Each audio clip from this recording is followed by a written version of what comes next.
Proses pemulangan ratusan pengunjuk rasa di depan Mapolda Jawa Tengah diwarnai isak tangis. Sementara Polda Jawa Barat memulangkan 23 pengunjuk rasa. 124 orang lainnya masih diamankan.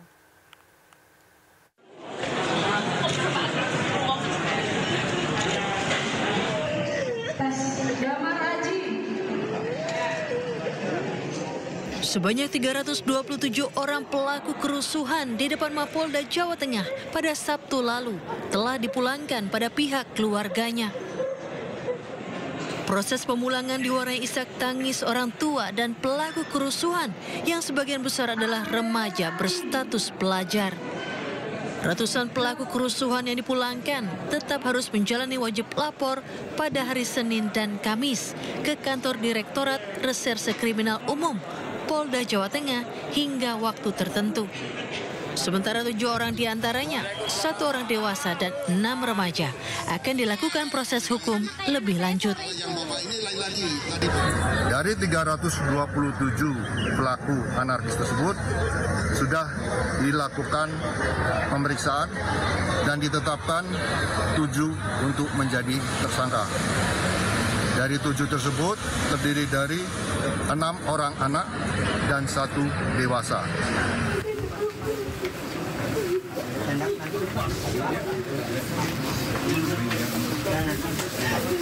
Disambut oleh keluarga, para peserta aksi yang dipulangkan polisi sujud syukur di depan gedung Ditreskrimum Polda Jabar Minggu petang.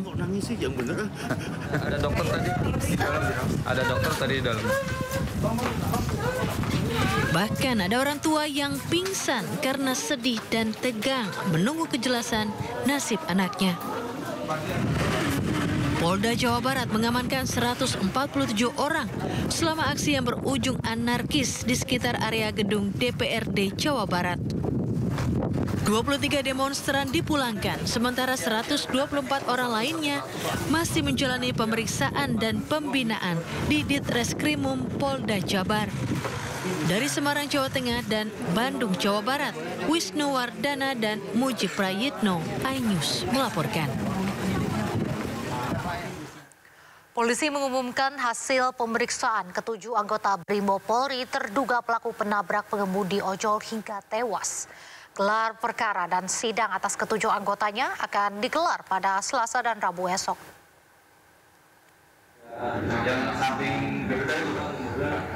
7 terduga pelaku penabrakan pengemudi ojek online sudah menjalani pemeriksaan Biro Pengawasan, Penyidikan, dan Pembinaan Propam Polri. Ketujuh terduga pelaku terbagi 2 kategori pelanggaran, yaitu berat dan sedang. Semua terduga pelaku akan menjalani sidang pada Rabu dan Kamis 3-4 September, sementara gelar perkara akan berlangsung 2 September esok hari. Akreditor telah menyelesaikan proses pemeriksaan dan pemberkasan terhadap para terduga yang 2 kelompok ini, kategori berat dan kategori sedang, dan akan dilaksanakan sidang untuk kategori berat pada hari Rabu tanggal 3 September 2025 untuk terduga pelanggar Kompol K, dan Kamis tanggal 4 September 2025 ini untuk terduga pelanggar Bribka R. Sedangkan kategori sedang nanti setelah Rabu dan Kamis dan proses sedang berjalan. Kemudian berdasarkan fakta-fakta hasil pemeriksaan akan dilaksanakan gelar perkara yang melibatkan pengawas eksternal. Kami sudah mengundang Kompolnas, Komnas HAM, kemudian internal di dalamnya adalah Itwasum, Bareskrim, SDM, Divkum, Bitpropam Brimopolri, serta nanti di Propam Polri.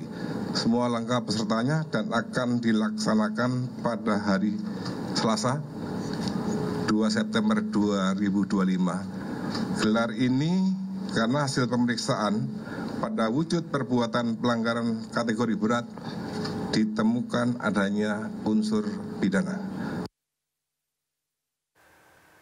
Pemirsa, jalan Jakarta pada jam berangkat kerja Senin pagi nampak lengang. Hal itu dampak diberlakukannya kebijakan bekerja di rumah dan pembelajaran jarak jauh di sejumlah sekolah di Jakarta. Bahkan kendaraan di tol dalam kota yang biasanya macet panjang kini bisa melaju kencang. Jadi Jakarta butuh apa biar nggak macet? Suasana jalanan Jakarta yang biasanya macet panjang pada Senin pagi pada jam berangkat kerja kini nampak lengang dan lancar. Sejumlah kendaraan melintas di ruas Cawang menuju Jalan Gatot Subroto dengan kecepatan cukup tinggi. Lancarnya arus lalu lintas ini dampak dari sejumlah kementerian, dinas, dan perusahaan BUMN serta perusahaan swasta memberlakukan pegawainya bekerja dari rumah atau work from home.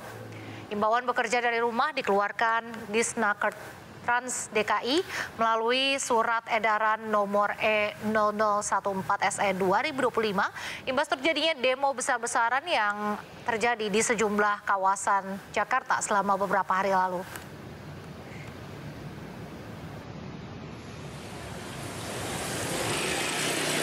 Aktivitas pedagang kaki lima di Pasar SMK Jakarta Barat juga tetap berlangsung. Meski tidak seramai biasanya, warga tetap antusias berbelanja mainan anak di pasar ini. Bahkan ada pengunjung yang berasal dari luar kota. Warga berharap Jakarta kembali kondusif sehingga aktivitas bisa berjalan normal.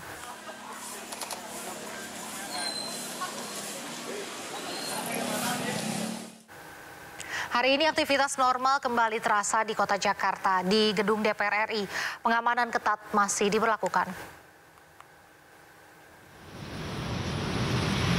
Sejak Senin pagi hingga Selasa siang ini, aparat TNI Polri masih menjaga ketat Gedung DPR RI Jakarta. Kendaraan taktis juga masih bersiaga di lokasi. Tidak tampak ada massa yang datang untuk menggelar aksi. Arus lalu lintas di sekitar gedung DPR juga terpantau ramai lancar.